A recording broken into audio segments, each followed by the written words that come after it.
It looks like you're performing surgery or something instead of. I call it dessert without the calories. Too healthy. Think of a name. Think of a name for my podcast. Episode 1 of Mingle with Mangal. Please, can we send her a new one? 24-hour wear, and you're just stuck. In the ingredient list, the skincare comes right at the bottom, just for marketing claim. But I don't want to get into. That doesn't sound very spicy. I don't want to get into trouble. I want to call this off. Hello everyone, my name is Ishita Mangal. I'm a fashion designer and a content creator, and today I am doing a podcast with Karaveen. Drum roll please. She is the founder of Tipsy Beauty. Look at her t-shirt, it says Extra. She makes really fun and innovative products, and I am going to show you all her products, but today we are here shooting in this Delhi winter. और जब मुझे Delhi winter की याद आती है ना, I think about cracked skin, chapped lips, and मेरी self esteem की तो धज्जी उड़ जाती है. So I've grown up in Delhi also all my life, and that's why I wanted to create a product for this weather, because we still have to shoot no matter what the weather is. Yeah. So I created this matte lip balm. So it's like full pigment, full color, but still nourishing like a lip balm. Great. And dessert themed. Can I put you can, it on yeah, you? put it on me. This is.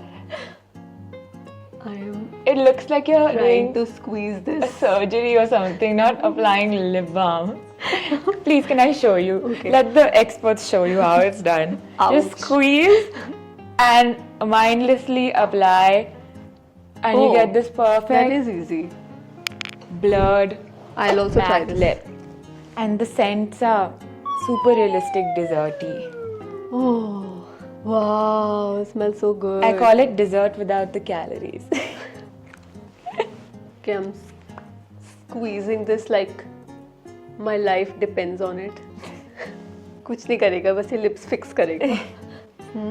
It's like as blurry as your memories after a Very night good. out. After getting tipsy. After getting tipsy, oh, I like it. She's rejected my green tea. Too healthy. You should actually start a podcast. Then this can be episode 1. Think of a name. Think of a name for my podcast. Yeah. Mingle with Mangal. That's so such cute. a good one. Take a sip. I will take a sip of my green tea. Oh, but your lip balm, it's transferring. Look. So I am not the kind of founder who likes to make false claims. So technically, this doesn't transfer. If you do like a hand test, but I still don't call it transfer proof. I call it transfer resistant, because on certain like materials it can will leave a transfer. little bit, and I don't want to give that false expectation, which is a very common thing in today's brands, that and then have customers come back and say that your product sucks. I want my product to do what I'm claiming it to do. I agree with this, because these days brands just come up and they're like, oh, this product is 16-hour wear, 36-hour wear, 48-hour wear. I know that these claims are not true. I know Yeah. that for sure, because I've used some of these products. But my problem is that, do these claims actually attract people, or is the audience really that dumb? You're going to get me into trouble, but honestly, it really does attract people. I don't think the 48 hours, I think that's why you push something too far, because no makeup can be good for your skin for that long. But yes, the hourly claim thing does help. We've seen it ourselves, and it pushes founders like us, because other brands are doing it, we kind of have to do it. So like if someone's claiming their kajal is 24-hour wear and we are not giving any claim, then we're insinuating that ours is not 24-hour wear. Yeah. But that's very scary. I mean, It is. So I still don't do it unless it can actually last. Like our double shot, we have an eyeliner kajal. It literally could last 48 hours, the felt tip side, unless you use the oil remover on it. So at that, when I'm really sure, I'll do it. If I'm not, I would not put an hourly claim. But it had like clinical testing to prove it. Only then I put the hourly claim. Oh, okay. Yeah. But then the other brands can also claim that this is what is happening. I mean, I'm Yeah. sure that they do that. But in most cases, there's no clinical testing. Oh, really? Because you think about it, a brand can claim anything. Like, Yeah. is anybody testing if there's actually hyaluronic acid in the serum? That's true. Like- no, that does bring me to question. This is something I've spoken about on one of my videos as well, where makeup brands, they don't write the list of ingredients as you see in skincare brands. Yeah. Makeup, I don't know what you put Yeah. in makeup. I'm just using Yeah. it based on, oh, this wears well, this is a creamy texture, this color lasts long, but what are the actual ingredients used in it? So, you think, skincare infused makeup is the trend right now, right? It's coming from Korea. But in makeup, the amount of percentage of skincare used is so low that it's literally just for marketing claim. So I would never tell you that use a SPF foundation and skip your SPF. Yes, it's SPF 50, but in the ingredient list, the skincare comes right at the bottom because it's just in marketing. It's called that behind the scenes, by the way. Do you want this ingredient in functional dosage or marketing dosage? And most of us will go for marketing dosage because functional is very expensive. right. I have seen these days, there was a big sunscreen scam also that was spoken about, where certain brands are giving out sunscreens and it doesn't have the kind of percentage it should have, in spite of them giving an ingredient list. And I'm just like, oh my god, brands claim the same in makeup where there's no ingredient list. Yeah. Barely. I mean, there is an ingredient list. It's illegal to have a product without the ingredient list. But it's not there in the product. No, it's probably on there the in outer packaging. In the outer packaging, and not all brands are doing it. Yeah. So if you import a product, you have to have it. Yeah. And since a lot of our products are imported, we also include it in all our products. Because makeup products are quite tiny, you can't always have all the ingredients on it. But at least it should be there on the brand's website, I feel. So if someone wants to check, they are able to. Yeah. Okay, I have a question for you. We spoke about what brands lie about. What do you think influencers lie about? Oh my god. Oh my god. Okay, I'm gonna speak just for myself, okay, over here, because I don't want to get into. That doesn't sound very spicy. I don't want to get into trouble. But I think when I speak about myself, I don't think that anybody is actually trying to lie. I think when it comes to especially brand partnerships with me, I don't know if people know this, but when we sign a campaign, there's a certain brief that's given to us that, okay, this is the brief and this is what you're going to be doing and blah, blah, blah, and this is what you have to say. And we're like, okay, great, sounds good. And what happens in that process is that you've already committed to it, you've already signed it, and you've done all of that. But in the process of editing, filming, and by the time you actually give the final result, there are certain brands that ask you to change things, and they'll do this last moment. They'll do this when you're completely out of control. So they'll be like, add this word called brightening, add this word called, 24-hour wear, and you're just stuck thinking that, oh my god, like, either you have to take a call, then you can take a back seat and you can be like, I want to call this off. And that doesn't really put you in a great place with brands or that agency, because then they probably never work with you again. I think people don't value you for the ethics that you might hold on to. So there are moments when you've had to say something like this because you don't want my agency, the agency that we are working with, and the brand and everyone else to hate me, know. I think there's also a lot of exaggeration. Like, it might not be direct lying, but like, can one influencer be so excited about every single product they try? Like, there's a lot of, this is the bestest thing you've ever tried and it's going to change your life tomorrow. Yes. But like, can a kajal change your life? No. No, Like- absolutely not. I agree. I just feel like beauty for me is an important part in my daily routine and when I get ready and everything, but it's not life changing. Let's call a spade a spade. So that's the problem with most brand deals, is that they want you to say all of these things. And earlier, when I just started my content creation journey, I was still talking about these things, I was talking it out, I was resolving it, and that whole process takes a really long time. And I think people at some point started saying that Ishita is very difficult to work with. Which is an okay reputation to have, by the way. Which is okay, but that's the thing. The moment you put the video, people don't see that there are so many people taking that call, and it's always the influencer who is blamed, because obviously it's put on my channel. But I want to give you like a brand's perspective to this also, and I will blame the pickiness of a brand on performance marketing, because a lot of times now influencers are also used for ads. And we actually like break down every video and analyze it for the first 5 seconds, first 10 seconds, what all is coming in the screen, all those things. And then only do we realize that, hey, this ad will work for us. So sometimes from a brand's perspective, if that energy is not that high, like for Tipsy Beauty, high energy works. For our fragrance brand, maybe low energy works. So that brand is also kind of figured out what works for them. And maybe that's why like sometimes even we have to be like, hey, you've shot this video, but you're wearing a dark blue t-shirt and that really doesn't work with our brand, and we really like, there's no choice but you have to change it. So sometimes from the brand side, it can be super like annoying, but like it's like broken down to every second, and that's how like content is viewed. I do remember showing a purple body wash with a purple bathrobe, a purple loofah, a purple Wow. backdrop. Really challenging. Yeah, I love it. People are like, oh, the product should stand out. I'm like, no, everything should be pink. But tell me something about your journey. Where did this idea of Tipsy Beauty come to your mind, and how did you start your journey? So very finally, I also started with content creation around almost 10 years ago. I was just graduated from school and I was going through depression. So all my friends had gone to college. I had got into my dream college in the US and all. I had to let go of my admission.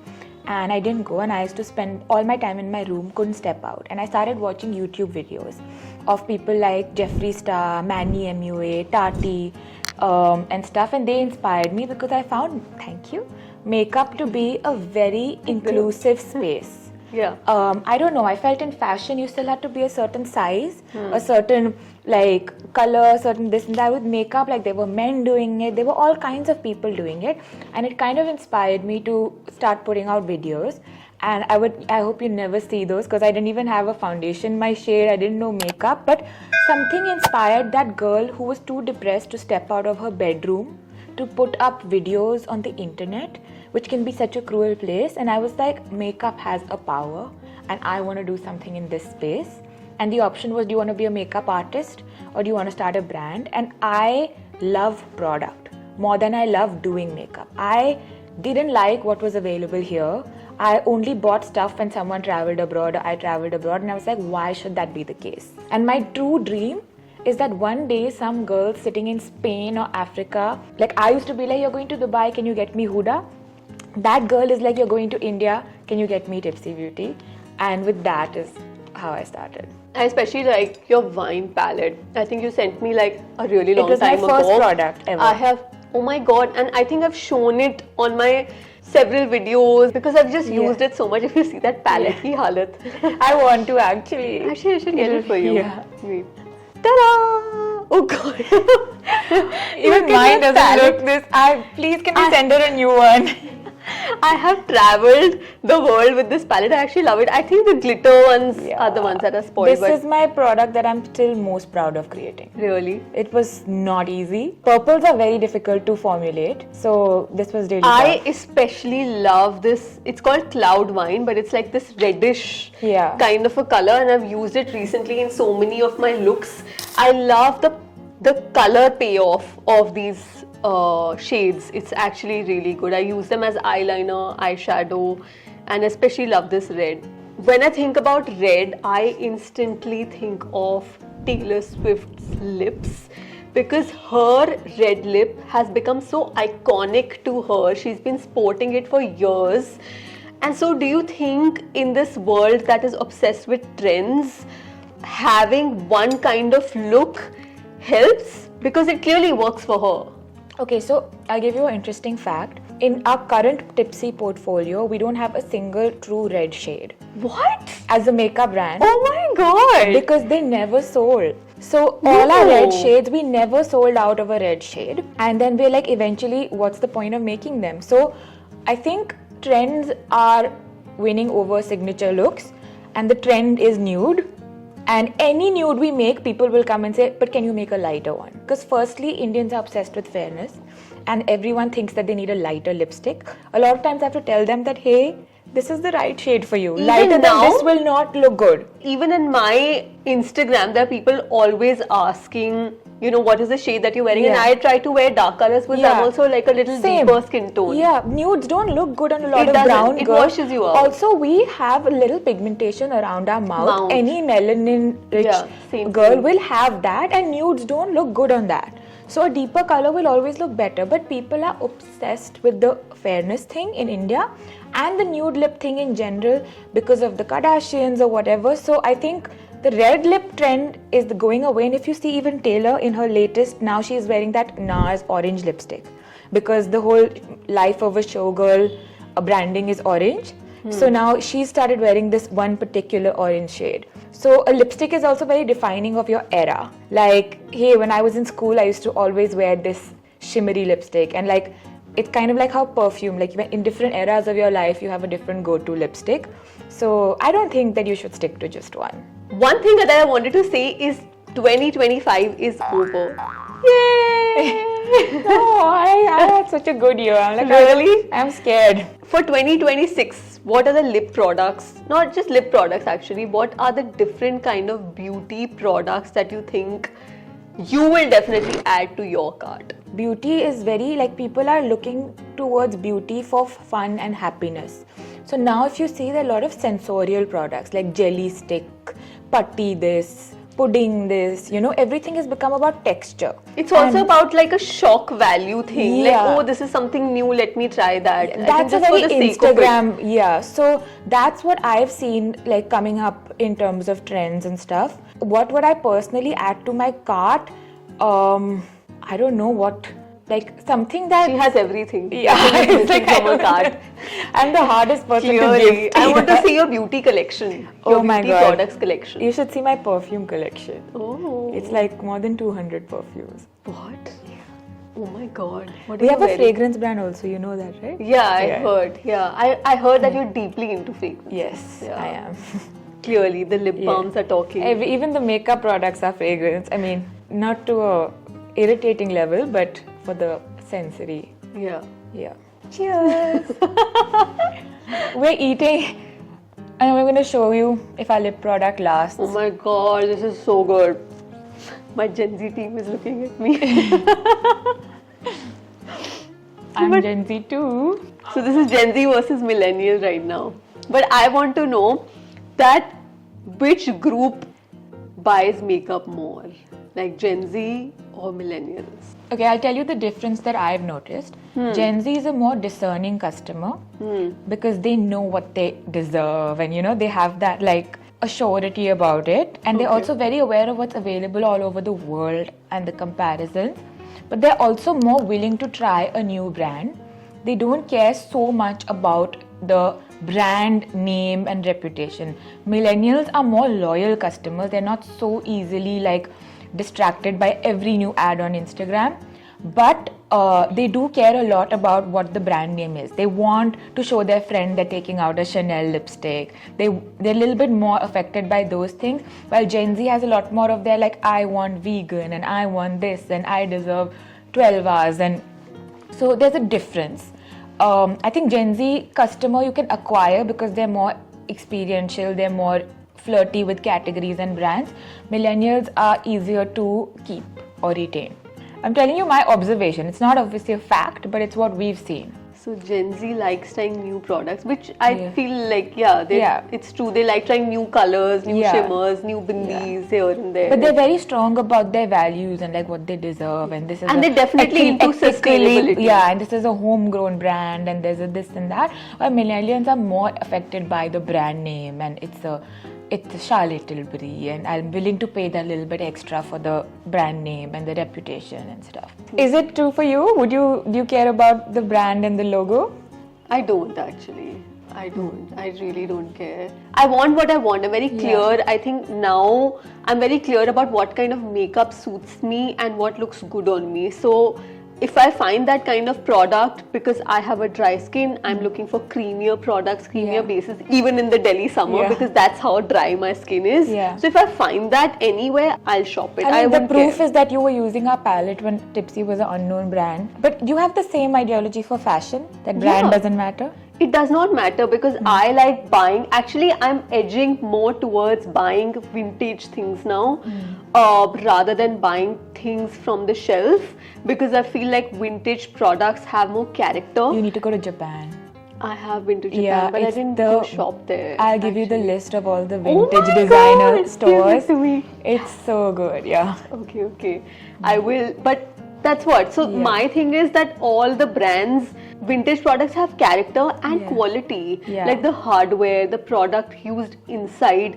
Now you buy any of the products, they just start chipping in no time, and they're 4-5 times the price. Yeah. Sometimes even 10 times the price. So I don't understand Yeah. why one needs to buy it from the shelf. Of course, you can't say the same about makeup. Yeah, please Because don't go buying makeup- used makeup. does makeup actually expire, or you can So, use it for in as my long opinion, as you can? cream products, liquid products do expire. Powder products you can use. Oh really? Yeah. So like for example, eyeshadow palette is safe I have to use. eyeshadow palettes that are 10 years old. Same. Yeah. I got so much flack for it on But the nothing internet. happens. Oh my god. Powders, like the expiry is very like, you have to do it, you have to put an expiry, but nothing. The quality doesn't change, nothing happens. So Shimmers could dry up because shimmers have emollients in them, but mattes would not, and even certain shimmers you can use forever. So like even like your eyeliners, mascaras, they to eventually dry up Mascaras anyway. you should anyways remove every 6 months. But eyeliners, anything liquid cream does expire. Like lipstick starts getting a smell if you noticed. Yeah. But powders are safe. Oh, that's a fun fact for Yeah. all of you. I got so much flack on my Instagram when I used an old eyeshadow palette, and I was like, oh, this Yeah. is my eyeshadow palette from 10 years I ago. still have the old Jaclyn Hill palettes and Morphe palettes. I'm never like gonna get rid of those. We are hearing this from Yeah. a beauty founder. I am safe, Yeah. my eyes are safe. Yeah. Does my lipstick need touch up? Even after all the food and drinks, the best part of this lip balm is that it lasts. Oh, So whatever the brand name and all doesn't matter because the product works. it works, guys. It works, and I'm so excited to try these other flavors. Yeah. को ये smell करके भी देखना है. Oops, sorry. They're all different scents. So like we have a coffee one that smells like coffee. Oh, so good. I am gonna go and I'm gonna try all these products. Thank you so much for attending this very aesthetic, cute podcast. We're not even tipsy. Cute podcast with Ishita and Kairavi, Please call me Keru who now. does not like to be called Kairavi. I sound like I'm being shouted at. I don't know what is wrong with her. Okay. But thank you for having me. It's my Thank first you. podcast. It's my first podcast as well, and I hope that I'm going to do more of these. Thank you so much for this inspiration. This was so much Thank you for fun. having me. And when this becomes Very a hit awkward, series, then you call me back. I will. I will call you back. Like, share, comment on this video. Follow Miss Tipsy. Come in your gypsy to buy tipsy. That's not a good line. Bye. You also do this.